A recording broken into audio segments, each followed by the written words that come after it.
Welcome to Live with the Eczema Doc, brought to you by Clean Body, where we believe that you can heal your skin from within by cleaning your body. I'm Dr. Fong, a naturopathic doctor specializing in eczema, and I'm here to guide you through the journey of understanding the root causes of your eczema so that you can finally achieve the clear, healthy skin you deserve. Each week, we combine research-backed insights, science-based strategies, and my years of clinical experience to uncover what's really triggering your eczema and how you can take control for lasting relief. Let's dive into today's episode and uncover the next step to healing your skin from within.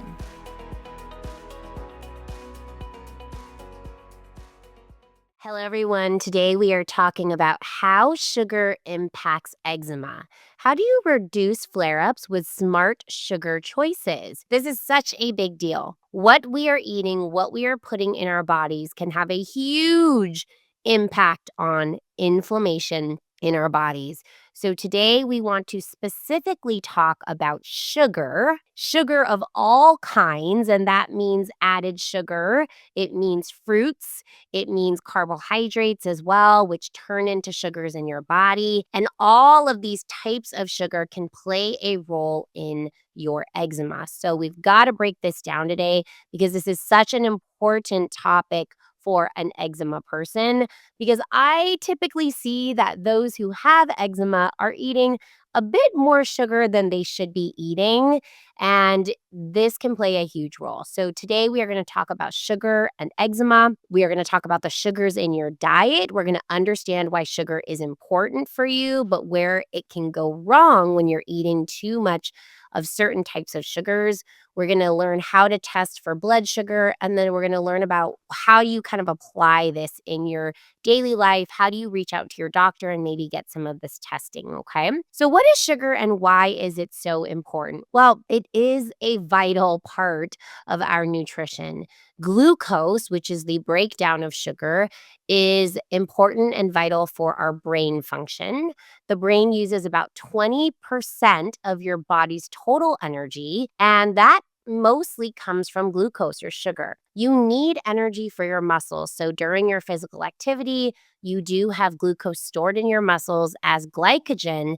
And then when you are working out, when you're moving your muscles, even when you're just getting up to go get a cup of water, that glycogen is converted back into glucose for energy. And then cellular metabolism, just for our cells to even work, glucose is used in cellular respiration, which is a process that produces ATP, which is the energy currency of our cells. So glucose is needed, sugar is needed, but what happens when we have too much sugar? And why is this bad for eczema? Unfortunately, our standard American diet, which we term as the SAD diet, standard American diet, typically is pretty high in added sugars and, tends to be lower in those natural sugars that we might want to focus on. And this can lead to what's called insulin resistance and metabolic dysfunction. And there was a study published in Liver International that found that adult patients with eczema or atopic dermatitis, which is the most common form of eczema, have a higher risk of developing type 2 diabetes. And this suggests that there is a relation or correlation between eczema and metabolic dysfunction, which is driven by chronic inflammation and insulin resistance. So let's learn a little bit about insulin resistance. How does this occur? Well, first off, typically insulin resistance is happening because of this SAD diet, high carb, low exercise, high stress. This is unfortunately what a lot of us Americans are practicing in our daily lives. And what happens here is those high carbs that you are eating, and as we have depicted in a picture here, if you're watching this, is a hamburger with French fries and a soda. Now, there's so many carbs in this meal, from the soda, which is basically straight sugar, to the bread on the hamburger, to the French fries. There are a lot of carbs. These turn into glucose in the blood. And actually, that soda is straight up sugar that you are drinking if you are having a fast food meal like this. And then because of this, we'll have constant high glucose in the blood, this constant high demand for insulin. And then those insulin receptors become resistant. It's just too much sugar in the blood or glucose in the blood. If we aren't exercising, we're also not using a lot of that glucose. And so we are basically allowing this glucose to kind of run rampant in our system. And if we're super highly stressed, our cells actually need more of this glucose. But what's happening is these insulin receptors are becoming resistant. And then you end up with starving cells, a high glucose level in your blood, a high insulin level, and this leads to insulin resistance. Okay. And unfortunately, many of us in America have this problem, and even in other countries as well too. But many of us have this problem. If you find that you are overweight, if you're having a difficult time losing weight, if you have low energy levels, if you have inflammation of any kind, insulin resistance can be playing a role here. And that can lead to a type of diabetes called type 2 diabetes. And this is where we get the insulin resistance going on, and your muscles and your cells are unable to use the glucose due to this insulin resistance. And this is different from type 1 diabetes where, you're just not making insulin. Type 2 diabetes is more of a lifestyle and a nutrition problem typically, where you're getting that insulin resistance. And this is actually something we could reverse. Type 1 diabetes is a little bit different. So we're not really talking about that one because, that can have some other factors involved, including genetics and autoimmune disease, etc. And then, our healthy representation of this is you eat some food and you release insulin, and that glucose goes into the cells and you're able to use it. So that's really what we want. And insulin resistance and high sugar floating around in the blood promotes inflammation. A systematic review and meta-analysis published in Nutrients found that higher dietary sugar intake, particularly from those added sugars, so not necessarily your fruits, which actually fruits usually have sugar, but they also have fiber in them, was significantly associated with increased levels of inflammatory biomarkers, including CRP, which really highlights the role of sugar in promoting inflammation and chronic disease like eczema. But actually, this chronic inflammation can actually have an effect on multiple types of chronic diseases, cardiovascular diseases, neurological disorders, and even cancer. So these are not just for eczema, but this is something we really need to be thinking about. Now, when you're eating a lot of sugar and you have a lot of sugar floating around in the blood, this is not just going to lead to insulin resistance, but it's actually going to affect your gut health as well. And, we talk a lot about this with eczema is the relation of your gut health to your skin health. And so this is where sugar can actually affect that gut health. Excess sugar disrupts the balance of bacteria in the gut, leading to an overgrowth of harmful bacteria and yeast. And we call this dysbiosis, okay?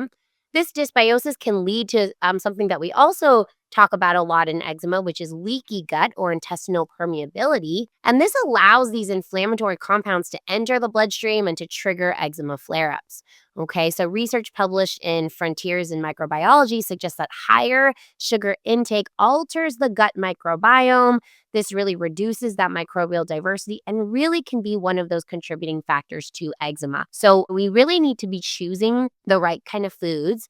Sugar without the fiber or without protein along with it can really feed dysbiosis. And when we're doing added sugars and we're not really doing, like fruit, which basically is a sugar combined with a fiber, we might be feeding those bugs in the wrong way. And when we tend to eat fiber, this actually feeds our good bacteria, our probiotics, like lactobacillus and bifidobacterium, really feed on the good fibers that we might eat. And then those high sugar foods may feed more of the bad bacteria that might be contributing to the imbalances in our gut. Okay. And then, of course, we know that high sugar diets can contribute to weight gain and obesity, especially those added sugars, okay? Sugary beverages, processed foods. Of course, one of the reasons is we're just getting excess calories when we are eating these non-essential nutrients in sugar, okay? So this is really important because that weight gain and that obesity is another sign of insulin resistance, is another sign of inflammation. So everything here is actually connected. And we're seeing obesity not just in our adults, we're seeing this in our children. And the unfortunate thing here is that it's because we're feeding our kids basically high sugar, high carb diets. And this is also one of the reasons I'm seeing so many pediatric eczema patients as well, is because we are feeding our kids, very high carb meals. And we really need to start thinking about feeding them healthier meals and really starting this at the very beginning of life. Okay. So, what is the right amount of sugar and the right types of sugar to consume to support eczema healing? Let's dive into this. So, first of all, if you're having flares, I would recommend no added sugar. Added sugar is not your sugar in your fruits, for example, or your sugar that's kind of naturally occurring in certain vegetables. This is added sugar. You adding sugar to your food. Processed food will often have added sugars. You adding sugar to your tea, to your coffee. I'm talking about those added sugars. Now, according to the American Heart Association, the recommended daily intake of added sugars is no more than 25 grams or 6 teaspoons of added sugar per day. For men, no more than 36 grams or 9 teaspoons of added sugar per day. For me, this is still pretty high. And actually, in the standard American diet, we may even be getting more added sugars than what is listed here. So you definitely want to be below these recommendations by the American Heart Association. But if you have eczema, I would really recommend taking out all added sugars if possible. And our clean food plate at Clean Body really balances your glucose or your carbs or your sweet and starchy carbs with fiber, protein, and fat. And this helps to stabilize the blood sugar. So when you're looking down at your plate, you're never really eating sugar just by itself. You're always stabilizing that sugar with fibers and protein that will basically stabilize your blood sugar so that your blood sugar isn't spiking all over the place. Okay. And so eating your macronutrients in the right order can also be really important. So let's actually break down your macronutrients. What are macronutrients? These are basically the macro part of your diet. So we kind of break those down into like fiber, protein, fats, things like that. So fiber slows down the digestion and absorption of sugar into the bloodstream. And these high fiber foods include things like vegetables, fruits, and legumes. And they help prevent those quick spikes in your blood sugar and in your insulin levels. And the fiber kind of acts like a buffer, allowing the sugar to be absorbed more gradually. So, how do you do this to kind of help stabilize the blood sugar? Well, fruit, which is a naturally occurring sugar, does have some fiber in there, but you can also pair it with even more fiber, like a small handful of chia seeds or nuts, and this can help slow down the release of glucose. So, even a fruit by itself often needs a little bit more fiber and a little more protein to balance out the glucose that's in that fruit. Okay. Protein also slows down the digestion of carbohydrates and sugars. And consuming protein rich foods with your meals and snacks can help stabilize that blood sugar as well. And it can reduce those post meal spikes. So, protein also makes you feel more full. So, you may actually not eat as much. And an example of this is pairing a piece of fruit with a protein source like almonds or seeds or nut butter, and this can help stabilize the blood sugar more effectively than eating the fruit alone. So, although the fruit already has some fiber in there, stabilizing it even more with more fiber and more protein is a better choice. And sometimes you might be eating a lot of fruit all day long and you're thinking this is really great, really healthy for you. It can be important to actually pair the fruit with some extra fiber and some extra protein. Okay. Healthy fats are found in avocados, nuts, seeds, and olive oil, and this slows down digestion and prevents sharp increases in blood sugar. And this can also help regulate the release of sugar into the bloodstream. This can actually give you longer lasting energy. So, when you're eating just glucose or sugar by itself, you might notice a spike in your energy, but that's going to fall pretty quickly because you're going to use that sugar very quickly. And if you eat healthy fats, you're going to actually notice that that may give you longer lasting energy and give you more stable blood sugar. So, an example of this would be adding avocado or olive oil to a meal that contains carbohydrates, like if you're eating a salad or whole grains. And this can help moderate the impact of the sugars in those carbohydrates. Or if you're eating popcorn and you put oil on it, that can actually stabilize as well, too.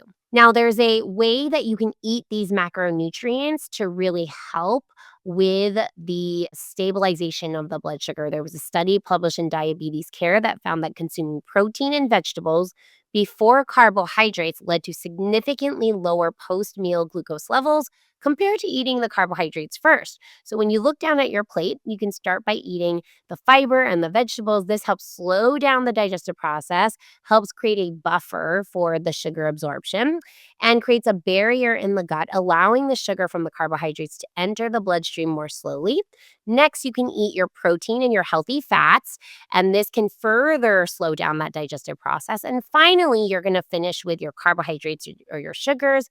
This includes things like your fruits, your grains, your starchy vegetables. And often we're actually eating all of those at the same time. So, my husband will watch me eat and he's like, wow, you really actually eat, your carbs last. And it's just something that I started to do. So I will tend to eat my vegetables and my protein first. And then if I have any carbs on my plate, maybe even some brown rice or anything like that, I'm actually going to eat that last, or starchy vegetables like potatoes, etc.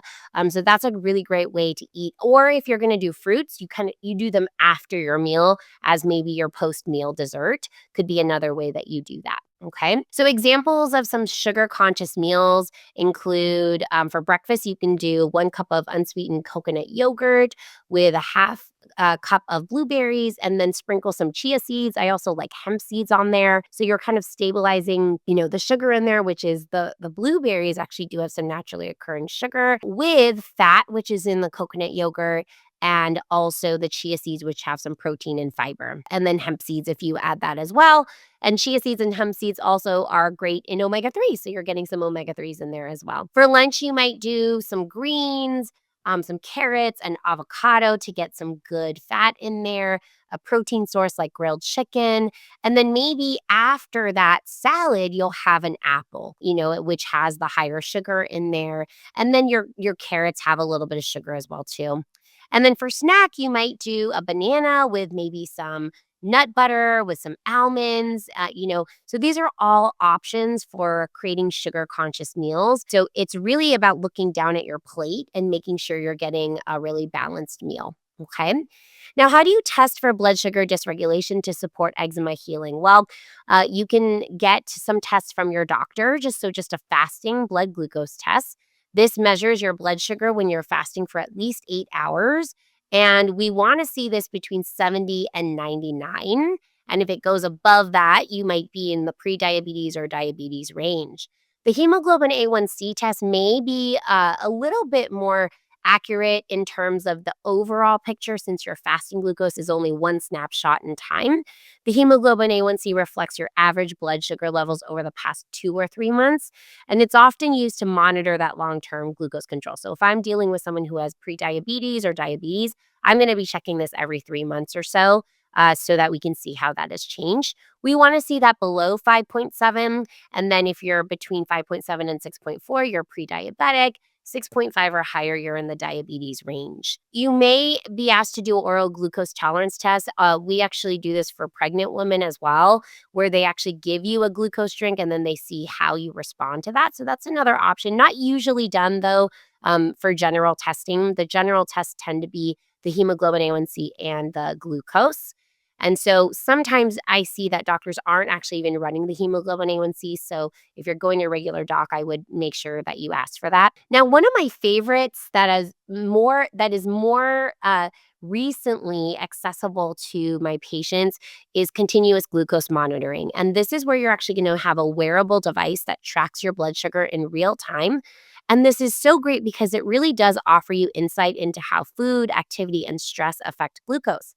We used to only be able to get this if someone, was on insulin and they would have to get it through their insurance. And now you can actually get this.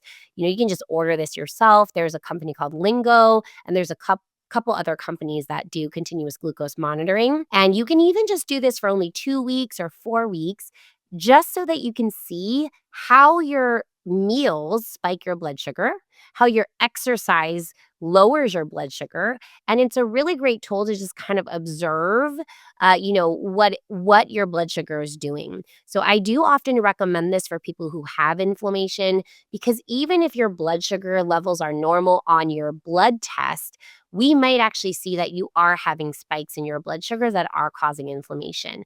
So, when you use a continuous glucose monitor, you want to look for a fasting level in the morning of about 70 to 90. Then you want to check after a meal about 1 to 2 hours. You want that to be below 140. And then your daily average should be lower than 100 throughout the day. So, if you're seeing your post meal is spiking really high, one thing I love to do is just go for a walk, have that come down by going for a walk. One of my favorites for, really improving insulin resistance is taking a 10 to 15-minute walk after your meals. This is a great way to lower those blood sugar levels, to really support lowering that insulin resistance and really getting that insulin to start working well again. So if you are having inflammation, if you're having prediabetes, diabetes, walks after meals is one of my favorites. And then, of course, you want to think about what are you actually eating in those meals as well. In my practice, we go a step further. So, your regular doctor might only be running glucose and hemoglobin A1C, and I might run a HOMA-IR, an insulin number. And the HOMA-IR is a calculation derived from your fasting glucose and your fasting insulin. And it really provides a direct estimate of insulin resistance. And a score of less than 1.0 is considered optimal. And then we will also get a fasting insulin with that as well. And we're looking at that in combination with everything else. And so, when you work with a functional practitioner or naturopathic doctor, we might take things a step further. We might ask you to get a continuous glucose monitor. We might ask you to check a HOMA-IR because, we don't want to just give you medication. I personally don't want to just give you supplements either. I want to figure out how do we actually shift the lifestyle and the nutrition to help these blood sugar numbers lower. And the thing with eczema is sometimes we won't even see these blood sugar numbers being abnormal, but we actually are seeing that you are having these blood sugar dysregulation symptoms. And so that's where a continuous glucose monitor can help. And maybe we're just seeing gut issues. And so we actually do have to regulate the sugar. So I would say with eczema, we always have to do something with sugar in the nutrition. And the reasons why might be a little bit different. But I would say sugar, we want to think of sugar as a toxin.